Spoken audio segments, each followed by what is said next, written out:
বিন্দু বিন্দু জলে সাগর নির্মাণ হয়, এই কথা আমরা সকলেই জানি।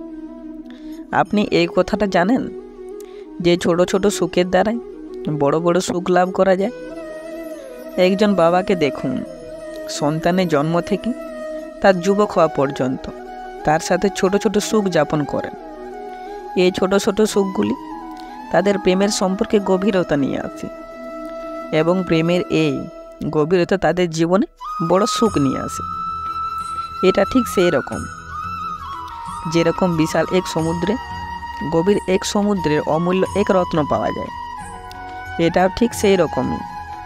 সেই জন্য বড় বড় সুখের খোঁজ করতে গিয়ে সময় নষ্ট করবেন না। এই যে ছোট ছোট সুখ আছে, এগুলোকে যাপন করা শুরু করুন, এগুলোর আনন্দ লাভ করুন, এগুলোকে নিয়ে উৎসব পালন করুন। প্রেমের গভীরতা বুঝুন আর এই প্রেমে মন নিমজ্জিত করুন। তারপর দেখুন মন আর এই জীবন সুসম্পন্ন হয়ে বলবে, রাধা রাধা।